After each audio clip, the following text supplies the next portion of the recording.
Price the lord. ದೇವರ ಪರಿಶುದ್ಧ ನಾಮಕ್ಕೆ ಸ್ತೋತ್ರವಾಗಲಿ. ನಾನು ಮಾತನಾಡೋಕ್ಕೆ ಇಷ್ಟಪಡೋದು ಯೋಹಾನ ಬರೆದ ವಾರ್ತೆ 6ನೇ ಅಧ್ಯಾಯ 35ನೇ ವಾಕ್ಯ.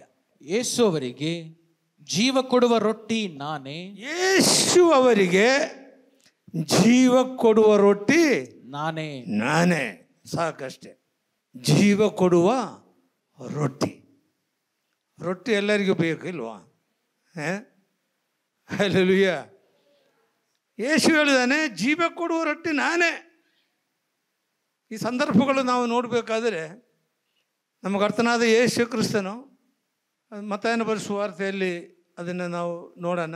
14ನೇ ಅಧ್ಯಾಯದಿಂದ ಕೆಲವು ವಾಕ್ಯಗಳನ್ನು ಸಾರಾಂಶವಾಗಿ ಹೇಳ್ತೀನಿ ನಿಮಗೆ. ಯಾಕಂದರೆ 5 ರೊಟ್ಟಿಯಿಂದ 5,000 ಜನಗಳಿಗೆ ಊಟ ಕೊಟ್ಟಿರೋದು ನಿಮಗೆಲ್ಲ ಗೊತ್ತು ಇಲ್ವಾ? ಸ್ವಾಮಿ, ಎಷ್ಟು ರೊಟ್ಟಿ? 5 ರೊಟ್ಟಿ 2 ಮೀನಿಂದ 5,000 ಜನಗಳಿಗೆ ಊಟವನ್ನು ಕೊಟ್ಟರು. ಹಾಗಾದರೆ ಎಲ್ಲರಿಗೂ ರೊಟ್ಟಿ ಬೇಕು, ರೊಟ್ಟಿ ಬೇಕು. ಇಲ್ಲಿ ಒಂದು ಅದ್ಭುತ ಕಾರ್ಯಗಳನ್ನು ದೇವರು ನಡೆಸಿದರು. ಯೇಸು ಸ್ವಾಮಿ ಬೆಟ್ಟದ ಮೇಲೆ ಎತ್ತಿ ಹೋಗ್ತಾ ಇರಬೇಕಾದ್ರೆ ಜನರು ಗುಂಪು ಗುಂಪಾಗಿ ಆತನಿಂದ ಬಂದರು. ಗುಂಪು ಗುಂಪಾಗಿ ಬಂದರು. ತುಂಬ ಜನ. ಮೀಟಿಂಗ್ಗಳು ನಡೀತಾ ಎಲ್ಲ ಇದ್ದಾವೆ, ವಾಕ್ಯ ಕೇಳ್ತಾ ಎಲ್ಲ ಇದ್ದಾವೆ. ಒಬ್ಬ ಬಾಲಕನಲ್ಲಿ 5 ರೊಟ್ಟಿ 2 ಮೀನು ತಗೊಂಬಂದಿದ್ದ. ಅವನು ಊಟ ಮಾಡಿದಲೆ ಅದನ್ನ ತಿನ್ನದಲೆ ಹಂಗೆ ಕೂತ್ಕೊಂಡ್ಬಿಟ್ಟಿದ್ದಾನೆ. ಯಾಕಂದರೆ ಅವ್ರ ತಾಯಿ ಹೇಳಿ ಕಳಿಸಿದ್ರು, 5 ರೊಟ್ಟಿ 2 ಮೀನು ಸಣ್ಣಬ್ಬ ಬಾಲಕನು ತಿನ್ನಕ್ಕೆ ಸಾಧ್ಯವಿಲ್ಲ. ಯಾಕಂದರೆ ಆ ಕಾಲದಲ್ಲಿ ರೊಟ್ಟಿ ಭಾಳ ದೊಡ್ಡದಿರ್ತವೆ. ಹಾಗಾದರೆ ಯಾರೇನ ಇದ್ದರೆ, ಹಸು ಇದ್ದರೆ ಹಂಚ್ಕೊಂಡು ತಿನ್ನಪ್ಪ ಅಂದೇಳಿ ಅಷ್ಟೊಂದು ರೊಟ್ಟಿನೂ ಮೀನು ಕಳಿಸಿಕೊಟ್ಟಿದ್ದಾನೆ. ಹಲ್ಲೆಲೂಯಾ. 5 ಜನಕ್ಕೆ ಊಟ ಹೆಂಗೆ, 5,000 ಜನಗಳಿಗೆ ಹೆಂಗೆ ಊಟ ಕೊಡಬೇಕು ಅಂತ ಯೋಚನೆ ಮಾಡಿದಾಗ ಶಿಷ್ಯರಿಗೆಲ್ಲ ಕೇಳಿದ್ರು, ಏನು ಮಾಡೋಣ ಅಂತ. ಆವಾಗ ಶಿಷ್ಯರು ಒಬ್ಬೊಬ್ಬರೇ ಒಂದೊಂದು ಅಭಿಪ್ರಾಯ ಹೇಳ್ತಾ ಇದ್ದಾರೆ. ಈಗ ಎಲ್ಲಿ ಕೊಳ್ಳೋಕ್ಕಾಗುತ್ತೆ? ಆದರೆ ಎಷ್ಟು ದುಡ್ಡು ಬೇಕು? ನಮ್ಮ ಹತ್ರ 200 ಕಾಸು ಇದ್ದಾವೆ, ಅದು ಕೊಟ್ಟರೆ ಸ್ವಲ್ಪ ಸಿಕ್ಕುತ್ತೆ ಅಷ್ಟೇ. 5,000 ಜನಕ್ಕೆ ಎಲ್ಲಿಂದ ಊಟ ಕೊಡೋಕ್ಕೆ ಸಾಧ್ಯವಾಗುತ್ತೆ ಅಂತ ಕೇಳಿದರು. ಆವಾಗ ನಿಮ್ಮ ಹತ್ರ ಏನಿದೆ ಅಂತ ಕೇಳಿದಾಗ 5 ರೊಟ್ಟಿ 2 ಮೀನು ನಮ್ಮ ಹತ್ರ ಇದ್ದಾವೆ. ಹಲ್ಲೆಲೂಯಾ. ತಗೊಂಬ ಇಲ್ಲಿಂದ ಆದರೆ ಯೇಸು ಸ್ವಾಮಿ ಎಲ್ಲರಿಗೂ ಸಾಲು ಸಾಲಾಗಿ ಹುಲ್ಲಿನ ಮೇಲೆ ಕೂತ್ಕೊಂಬುದಾಗಿ ಹೇಳಿದರು. ಎಷ್ಟು ಜನ? 5,000 ಬರೋ ಗಂಡಸರಂತೆ. ಗಂಡಸರು ಜಾಸ್ತಿ ಇದ್ದಾರೆ, ಹೆಂಗಸರು ಜಾಸ್ತಿ ಇರ್ತಾರ? ಏನು ಎಷ್ಟು ಜನ ಹೆಂಗಸರು ಇರ್ಬೋದು? ಇಲ್ಲ, 5,000 ಬರೋ ಗಂಡಸರು, ಹೆಂಗಸರು ಡಬಲ್ ಇರ್ತದೆ. ಒಟ್ಟೊಂದು 10,000 ಜನಕ್ಕೆ ಯೇಸು ಸ್ವಾಮಿ ಏನು ಮಾಡಿದರು? ಊಟ ಕೊಟ್ಟನು. ಹಲ್ಲೆಲೂಯಾ. ದೇವರ ನಮಗೆ ಸ್ತೋತ್ರ. ಶಿಷ್ಯರಿಗೆಲ್ಲ ಭಾಳ ಕಷ್ಟ ಆಯಿತು. ಈ ರೊಟ್ಟಿಯನ್ನು ಬಳಸಿ ಸಾಕಾಗ್ಬಿಡ್ತು. ಯೇಸು ಸ್ವಾಮಿ ಏನು ಮಾಡಿಲ್ಲ, 5 ರೊಟ್ಟಿ 2 ಮೀನು ತಗೊಂಡು ದೇವರ ಸ್ತೋತ್ರ ಮಾಡಿದನು. ಹಲ್ಲೆಲೂಯಾ. ಏನು ಮಾಡಿದನು? ದೇವರ ಸ್ತೋತ್ರ ಮಾಡಿದನು. ದೇವರ ಮಕ್ಕಳೇ, ಎಷ್ಟು ಜನ ನೀವು ಊಟ ಕೂತ್ಕೊಂಡಾಗ ದೇವರ ಸ್ತೋತ್ರ ಮಾಡಿ ಊಟ ಮಾಡ್ತೀರಿ? ಮಾಡಿಲ್ಲ ಅಂದರೆ ಅದನ್ನು ಪದ್ಧತಿ ಇಟ್ಕೋಬೇಕು. ಸಿಕ್ಕಿದ ತಕ್ಷಣ ತಗೊಂಡು ಬಾಯಾಗಿ ಇಟ್ಕೊಳ್ಳೋದಲ್ಲ. ಏನೋ ಉಪವಾಸ ಇದ್ದವ್ರಂಗೆ ತಿಂತಾರಂಗೆ ತಿಂದು ಬಿಡ್ತಾರೆ. ಅಲ್ಲಿ 2 ನಿಮಿಷ ವೆಯ್ಟ್ ಮಾಡೋಕ್ಕಾಗಲ್ವ ನಿಮಗೆ? ದೇವರಿಗೆ ಸ್ತೋತ್ರ ಮಾಡಿ ನೀವು ಊಟ ಮಾಡಬೇಕು. ಆವಾಗ ಅದು ಸ್ವಲ್ಪ ಕಡಿಮೆ ಇದ್ದರೂ ಕೂಡ ಎಲ್ಲರಿಗೂ ಸಾಕಷ್ಟು ದೇವರು ಕೊಡ್ತಾರೆ. ಯೇಸು ಸ್ವಾಮಿ 5 ರೊಟ್ಟಿ 2 ಮೀನು ತಗೊಂಡು ದೇವರ ಸ್ತೋತ್ರ ಮಾಡಿ ಮುರಿದು ಅಂಜು ಎಷ್ಟು ಬೇಕಾದ್ರೆ ಹಂಚ್ಕೊ. ಕಡೆಗೆ ಎಷ್ಟು ಉಳಿತು ಗೊತ್ತಾ? 12 ಪುಟ್ಟಿ. ಹಲ್ಲೆಲೂಯಾ. ಅದರಲ್ಲಿ ಒಂದು ಪಾಠ ಇದ್ದಾವೆ. ನೀವೆಲ್ಲ ಮನೆಗೆ ಊಟ ಮಾಡ್ತೀರಲ್ಲ, ಎಷ್ಟೋ ಜನ ಉಪವಾಸ ಇದ್ದಾರೆ ಗೊತ್ತಾ ನಿಮಗೆ? ಎಷ್ಟೋ ಜನ ಅಕ್ಕಿ ಇಲ್ಲ, ಊಟ ಮಾಡೋಕ್ಕೆ ದಿಕ್ಕಿಲ್ಲ, ಕಾಸಿಲ್ಲ ಅಂದವ್ರು ಎಷ್ಟೋ ಜನ ಇದ್ದಾರೆ. ಅದರಿಂದ ನೀವು ಊಟ ವೇಸ್ಟ್ ಮಾಡಬೇಡ್ರಿ. ಹಲ್ಲೆಲೂಯಾ. ಊಟ ವೇಸ್ಟ್ ಮಾಡಿರಿ. ಯೇಸು ಸ್ವಾಮಿ ಏನು ಮಾಡಿದ್ರು ಗೊತ್ತಾ? ಒಂದೊಂದು ತುಕ್ಕಡ ಕೂಡ ಆರಿಸ್ಬಿಟ್ಟ. ಒಂದೊಂದು ತುಕ್ಕಡ ರೊಟ್ಟಿ ಕೂಡ ಆರಿಸ್ಬಿಟ್ಟ. 12 ಪೊಟ್ಟಿ ತುಂಬ ಉಳೀತು. ಅಲ್ಲಿ ಯೇಸು ಸ್ವಾಮಿ ಮಾಡಿದಾಗ ಉಳಿದಿರೋದಲ್ಲ, ತಿಂದು ಉಳಿದಿರೋರು. ಅವಾಗ ಎಷ್ಟು ತಿಂದಿರ್ಬೋದಿಲ್ಲ, ಎಲ್ಲ ಗಂಡಲ್ ಮಟ್ಟ ತಿಂದಿರ್ಬೋದು, ಬಾಕಿ ಉಳಿದಿರೋದು ಅದನ್ನೇನು ಮಾಡಿದರು,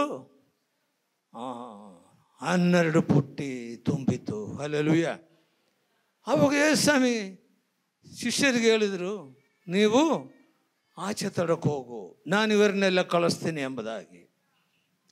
ಏನು ಮಾಡ್ಬೇಕಂದ್ರೆ, ನೀವು ಆಚೆ ತಡಕ್ಕೆ ಹೋಗು ಎಂಬುದಾಗಿ ಇವ್ರಿಗೆ ಹೇಳಿದಾಗ ಶಿಷ್ಯರೆಲ್ಲ ಏನು ಮಾಡಿದರು, ಆಚೆ ದಡಕ್ಕೆ ದೋಣಿಯಲ್ಲಿ ಎತ್ತಿ ಹೋದರು. ಯೇಸು ಸ್ವಾಮಿ ಏನು ಮಾಡಿದ್ರು ಗೊತ್ತಾ, ಬೆಟ್ಟದ ಮೇಲೆ ಹೋದರು. ಬೆಟ್ಟ ಎಲ್ಲ ಚೆನ್ನಾಗಿ ನೋಡ್ಕೊಂಬರಕ್ಕೆ ಹೋದ್ರ?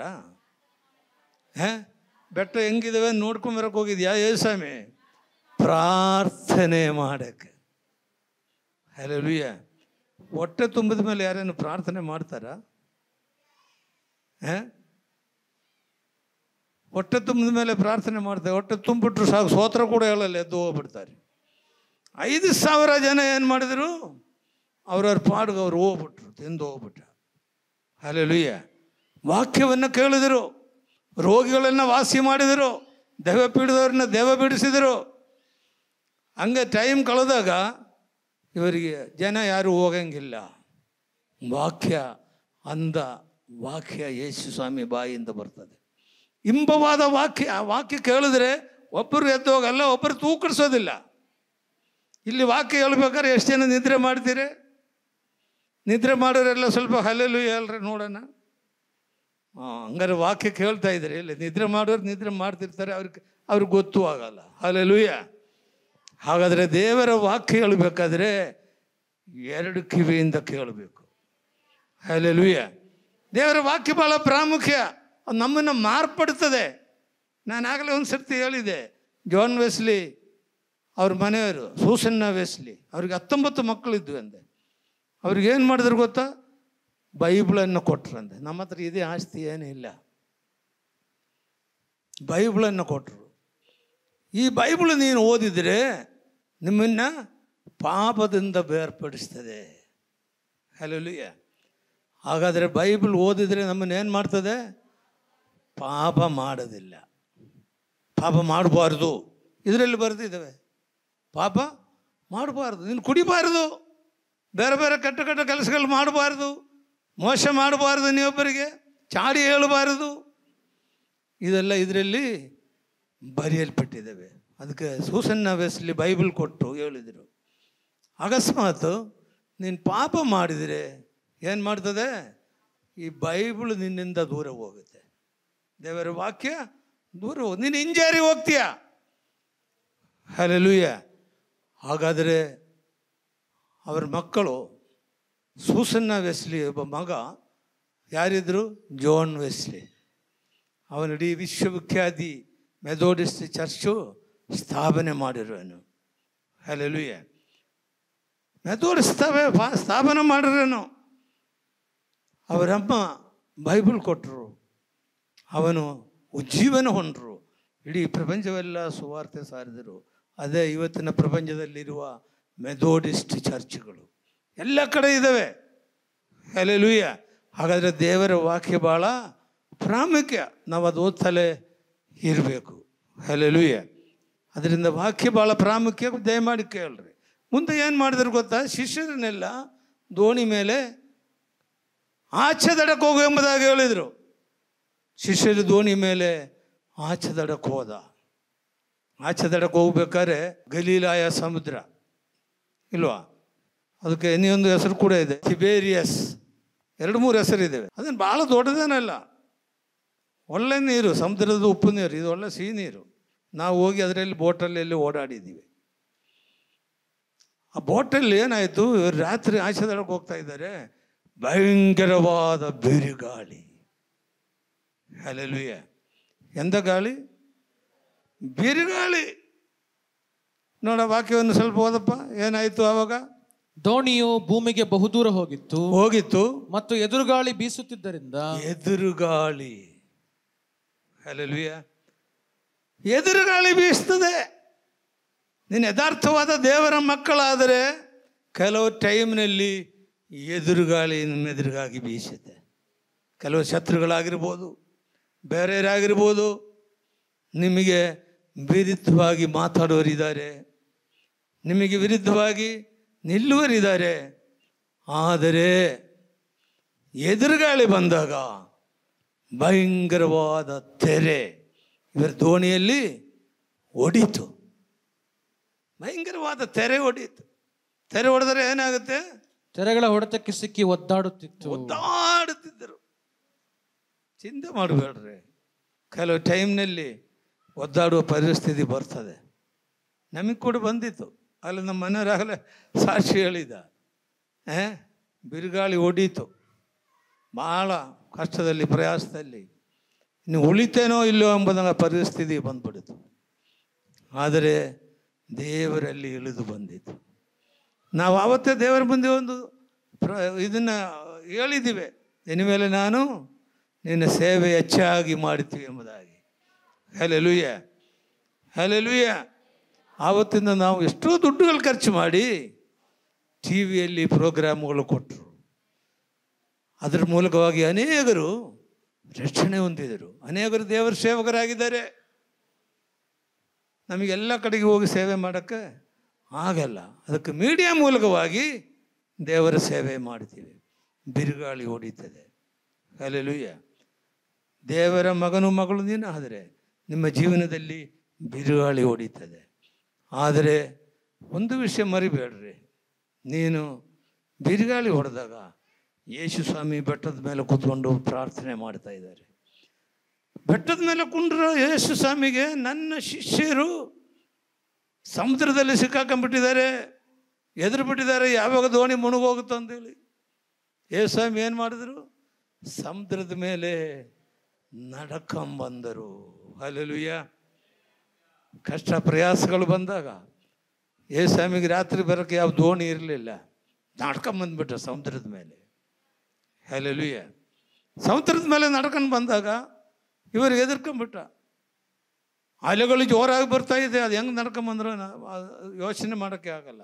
ಸಮುದ್ರದ ಅಲೆಗಳು ಜೋರಾಗಿ ಬರ್ತಿರ್ಬೇಕಾದ್ರೆ ಯೇಸು ಸ್ವಾಮಿ ಹೆಂಗೆ ನಡ್ಕೊಂಬಂದರು. ಆದರೆ ಯೇಸು ಸ್ವಾಮಿನ ನೋಡಿದ ತಕ್ಷಣ ಏನು ಅಂದ್ಕೊಂಡ್ರೆ ಗೊತ್ತಾ ಇವರು? ಅಲೇ ದೆವ್ವ ಬರ್ತೈತೆ, ದೆವ್ವ ಬರ್ತೈತೆ ಅಂತ. ಹಲ್ಲೆಲೂಯ. ಯೇಸು ಸ್ವಾಮಿ ಏನಂದು? ಇದು ನಾನು. ಹಲ್ಲೆಲೂಯ. ಅವಾಗ ಪೇತ್ರನೊಂದೇ ಮಾತು ಹೇಳಿದೆ, ಇದು ನೀನಾದರೆ ನನಗೆ ಕೂಡ ನೀರಲ್ಲಿ ನಡೆಯೋಕ್ಕೆ ಅಪ್ಪಣೆ ಕೊಡು. ಹಲ್ಲೆಲೂಯ. ನಾನು ನೀರಿನ ಮೇಲೆ ನಡೀತೀನಿ. ಯೇಸು ಸ್ವಾಮಿಗೆ ಅವನಿಗೇನು ಅಡ್ಡಿಪಡಿಸಲಿಲ್ಲ. ಕೆಲವರೆಲ್ಲ ಅಡ್ಡಿಪಡಿಸ್ತಾರೆ, ಇಲ್ಲ ಏನಾದ್ರು ಸೇವೆಗೆ ಹೋಗ್ತೀನಿ ಅಂದರೆ ನೀನು ಯಾಕೆ ಹೋಗ್ತೀಯಾ, ನಿನಗೇನು ಬೇರೆ ಕೆಲಸ ಇಲ್ವಾ? ಯೇಸು ಸ್ವಾಮಿ ನೀರಿನ ಮೇಲೆ ನಡೆಯೋಕ್ಕೆ ಪೇತ್ರ ಬಂದರೂ ಕೂಡ ಪೇತ್ರನೇನೆಂದು ಗೊತ್ತಾ? ಬಾ ಅಂತ ಕರೆದನು. ಬಾ ಅಂತ ಕರೆದನು. ಪೇತ್ರ ಹಿಂದೆ ಮುಂದೆ ನೋಡಿಲ್ಲ, ನೀರಿನ ಮೇಲೆ ಕಾಲಿಟ್ಟನು. ನೀರಿನ ಮೇಲೆ ಕಾಲಿಟ್ಟಾಗ ಒಳ್ಳೆ ಗಟ್ಟಿ ನೆಲದ ಮೇಲೆ ಕಾಲಿಟ್ಟಂಗಾಗುತ್ತೆ ಪೇತ್ರನಿಗೆ. ಹಲ್ಲೆಲೂಯ. ಗಟ್ಟಿ ನೆಲದ ಮೇಲೆ ಕಾಲಿಟ್ಟಾಗ ಪೇತ್ರ ಹಿಂಗೆ ನಡ್ಕೊಂಡು ಹೋಗ್ತಾ ಇದ್ದಾರೆ. ಯೇಸು ಸ್ವಾಮಿ ಅಷ್ಟು ದೂರದಲ್ಲಿ ಐತೆ. ಇವನು ನಡ್ಕೊಂಡು ಹೋಗ್ತಾ ಇರಬೇಕಾದ್ರೆ ದೇವ್ರ ಮಕ್ಕಳು ಏನು ಮಾಡಿದ್ರು ಗೊತ್ತಾ? ಇವನು ಗಾಳಿಯನ್ನು ನೋಡಿದರಂತೆ. ದೇವರ ಮಕ್ಕಳೇ, ನೀವು ಯೇಸುವಿನ ಮೇಲೆ ದೃಷ್ಟಿ ಇಟ್ಟು ನೀನು ಹೋದಾಗ ನಿನ್ನ ದೃಷ್ಟಿ ಆ ಕಡೆ ಈ ಕಡೆ ಹೋಗಂಗಿಲ್ಲ. ಯೇಸು ನಿನ್ನನ್ನು ರಕ್ಷಿಸೋಕ್ಕೆ ಶಕ್ತನಾಗಿದ್ದಾನೆ. ಯೇಸು ನಿಮಗೆ ಬಿಡುಗಡೆ ಕೊಡೋಕ್ಕೆ ಶಕ್ತನಾಗಿದ್ದಾನೆ. ಯೇಸು ನಿನ್ನ ಕಾಯಿಲೆಯಿಂದ ಬಿಡುಗಡೆ ಕೊಡೋಕ್ಕೆ ಶಕ್ತನಾಗಿದ್ದಾನೆ. ಯೇಸು ನಿಮ್ಮ ಮೇಲೆ ಇರೋ ಸೈತಾನನ್ನು ಓಡಿಸೋಕ್ಕೆ ಶಕ್ತನಾಗಿದ್ದಾನೆ. ನೀನು ಈಗ ಇರುವ ಸ್ಥಳದಿಂದ ನಿಮ್ಮನಿಗೆ ಮೇಲಕ್ಕೆ ತರೋಕ್ಕೆ ಯೇಸು ಸ್ವಾಮಿಗೆ ಶಕ್ತನಾಗಿದ್ದಾನೆ. ಹಲ್ಲೆಲೂಯ. ಚಿಂತೆ ಮಾಡಬೇಡ್ರಿ. ನೀವು ಭಾಳ ಸಾಲ ಇದೆಯಾ? ಮೊಣಕಾಲೂರಿ ಪ್ರಾರ್ಥನೆ ಮಾಡಿರಿ, ದೇವರು ನಿಮಗೆ ಬಿಡುಗಡೆ ಕೊಡ್ತಾನೆ. ಆದರೆ ಯೇಸು ಸ್ವಾಮಿ ಮೇಲೆ ಇರುವ ದೃಷ್ಟಿ ಬಿಡಬೇಡ್ರಿ. ಒಂದೇ ದಾರಿಯಲ್ಲಿ ಹೋಗಬೇಕು.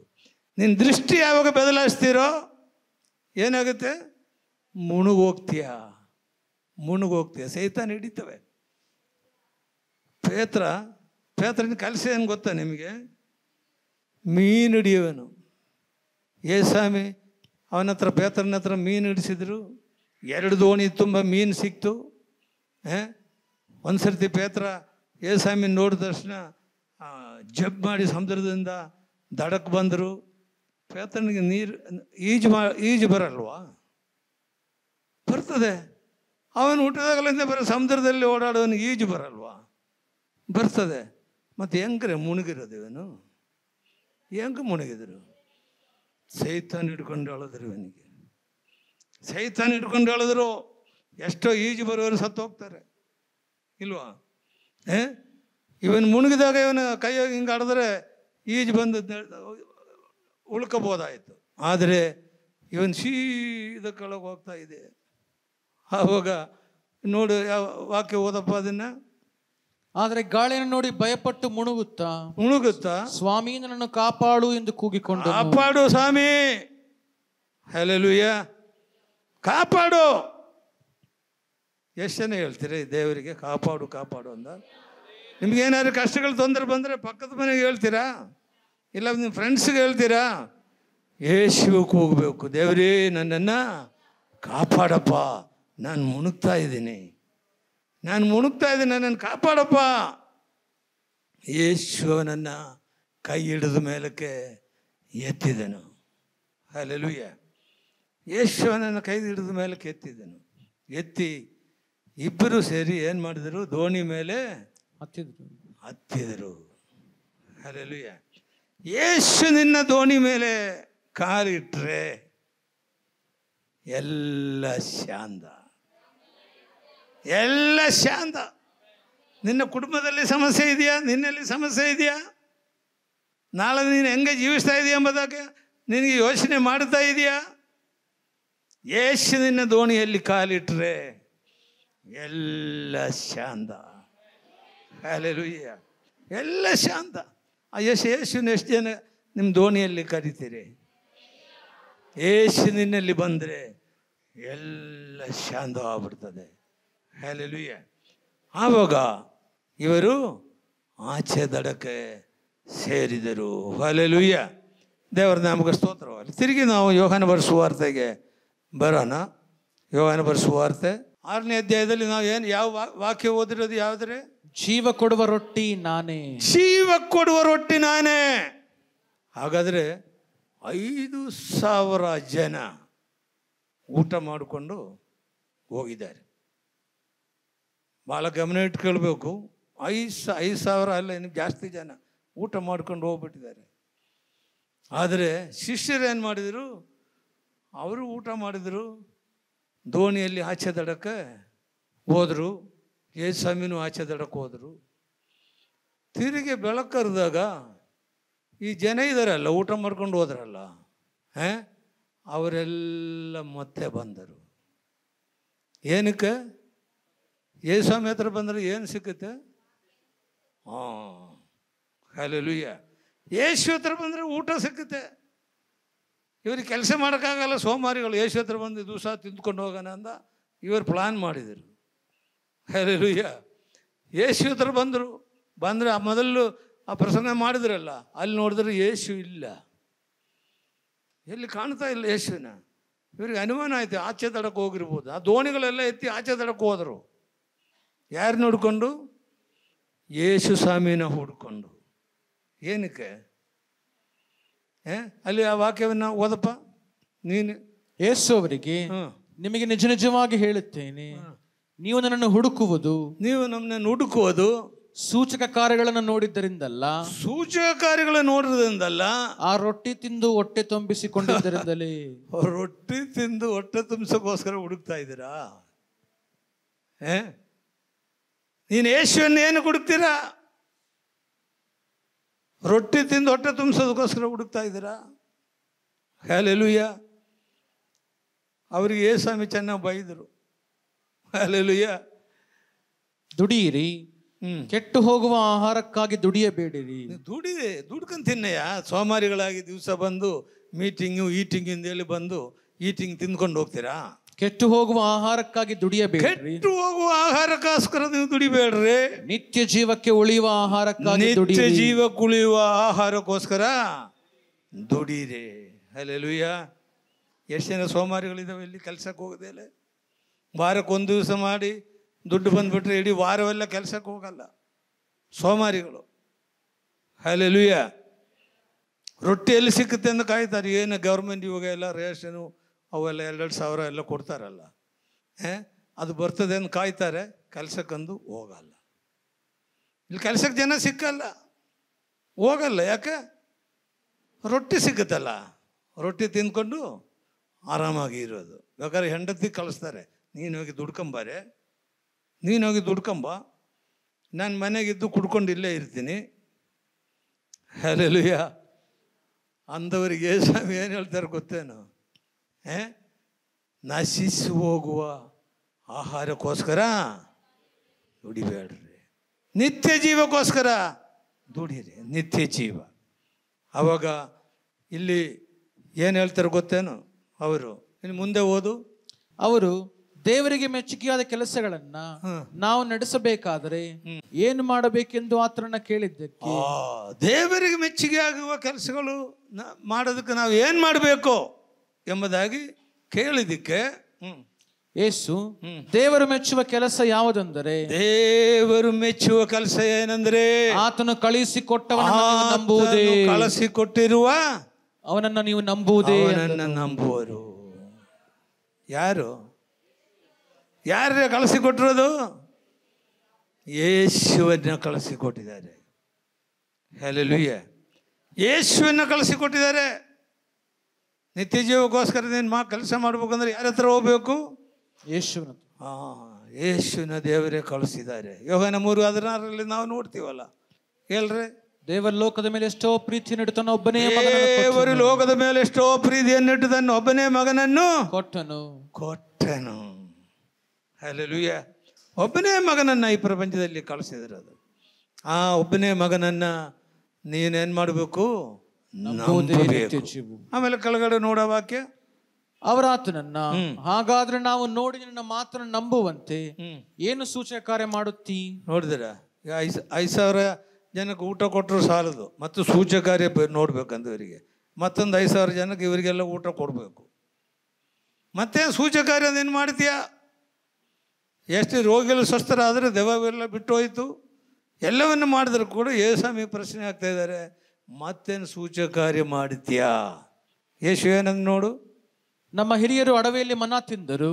ನಮ್ಮ ಹಿರಿಯರು ಅಡವಿಯಲ್ಲಿ ಮನ್ನಾ ತಿಂದರು. ಇವ್ರಿಗೆ ಏನಿಲ್ರಿ, ಮುಖ್ಯವಾಗಿ ಊಟ.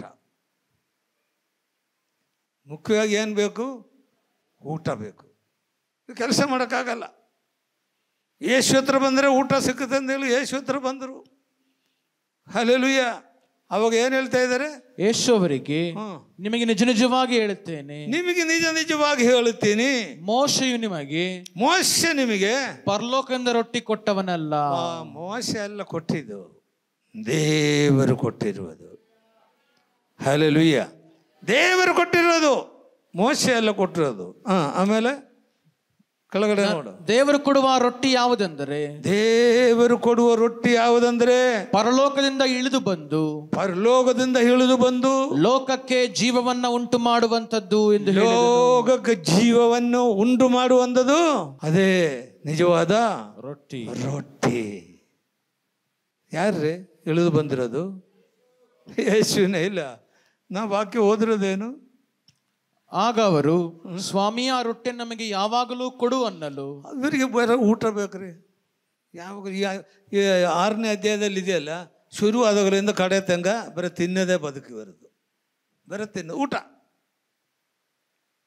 ಎಷ್ಟು ಜನ ಊಟಕ್ಕೋಸ್ಕರ ಇಲ್ಲಿ ಬಂದಿದ್ದೀರಿ? ಯೇಸು ಹತ್ರ ಯಾರು ಊಟಕ್ಕೋಸ್ಕರ ಬರಬೇಡ್ರಿ.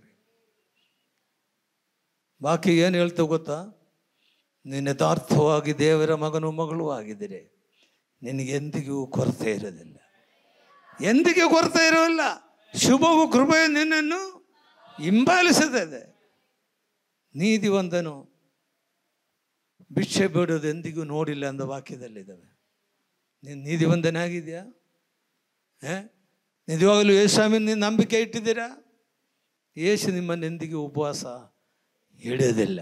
ಬರೀ ಊಟ ಅಂದೇಳಿ ಯಾಕ್ರೆ? ಇವ್ರು ಕೆಲಸ ಮಾಡೋಕ್ಕಾಗಲ್ಲ. ಅದಕ್ಕೆ ಹಿರಿಯರಿಗೆ 40 ವರ್ಷ ಮನ್ನಾ ಕೊಟ್ಟರು.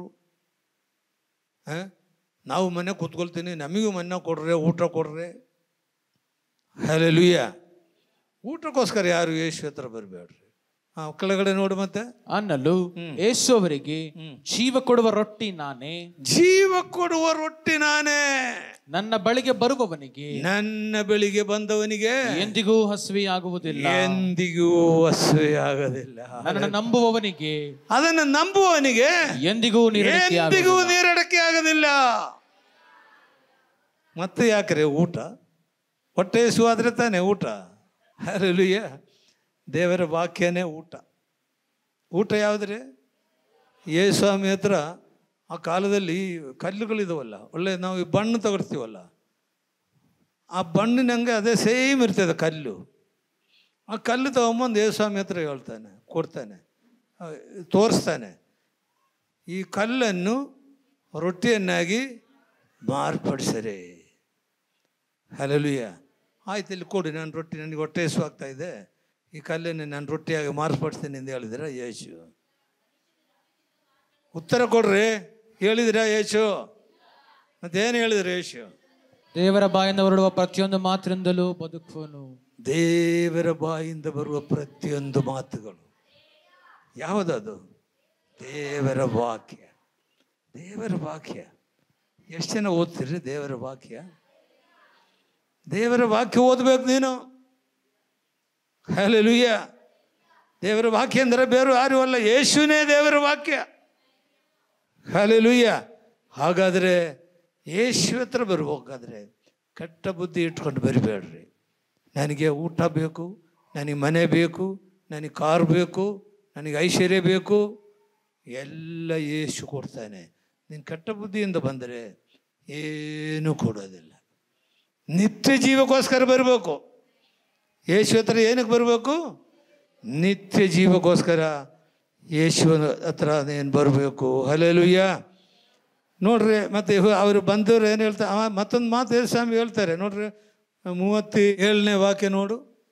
ತಂದೆ ನನಗೆ ಕೊಡುವಂಥವರೆಲ್ಲರೂ ನನ್ನ ಬಳಿಗೆ ಬರುವರು, ಮತ್ತು ನನ್ನ ಬಳಿಗೆ ಬರುವವನನ್ನ, ನನ್ನ ಬಳಿಗೆ ಬರುವನನ್ನ ನಾನು ತಳ್ಳಿ ಬಿಡುವುದೇ ಇಲ್ಲ. ಬಿಡುವುದೇ ಇಲ್ಲ. ಯೇಸು ಹತ್ರ ಯಾರು ಬರ್ತಾರೋ ಅವರಿಗೆ ನಾನು ಎಂದಿಗೂ ತಳ್ಳಿ ಬಿಡೋದಿಲ್ಲ. ಮತ್ತೆ ಯಾಕ್ರೆ ಬರಬಾರ್ದು ಯೇಸು ಹತ್ರ? ಯೇಸು ನಿಮ್ಮನ್ನು ತಳ್ಳಿ ಬಿಡಲ್ಲ. ಯೇಸು ನಿಮ್ಮನ್ನು ಸ್ವೀಕರಿಸ್ತಾರೆ. ಯೇಸು ನಿಮ್ಮನ್ನು ನಿತ್ಯ ಜೀವನ ಕೊಡ್ತಾರೆ. ಯೇಸು ನಿಮ್ಮ ಅಗತ್ಯಗಳನ್ನೆಲ್ಲ ದೇವಾಲಿಸ್ತಾರೆ. ಯೇಸುವಿನೆಲ್ಲ ಸಾಧ್ಯವಾದ ಕಾರ್ಯಗಳು ಒಂದೂ ಇಲ್ಲ.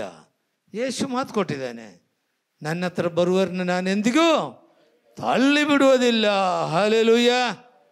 ಮತ್ತೆ ಯೇಸುಸ್ವಾಮಿ ಹೇಳ್ತಾ ಇದ್ದಾನೆ ನೋಡ್ರಿ, 48-49ನೇ ವಾಕ್ಯ ನೋಡು. ಜೀವ ಕೊಡುವ ರೊಟ್ಟಿ ನಾನೇ. ನಿಮ್ಮ ಹಿರಿಯರು ಅಡವಿಯಲ್ಲಿ ಮನ್ನಾ ತಿಂದರೂ ಸತ್ತು ಹೋದರು. ಎಲ್ಲ ಸತ್ತು ಹೋದರು. ಬರೀ ಊಟಕ್ಕೋಸ್ಕರ ಯೋಚನೆ ಮಾಡ್ಕೊಂಡು ಬಂದವರೆಲ್ಲ ಏನಾಯಿತು? ಸತ್ತೋದರು. ಇದೇನು ಮಾಡ್ತದೆ? ಇದು ನಶಿಸಿ ಹೋಗುವ ಆಹಾರ.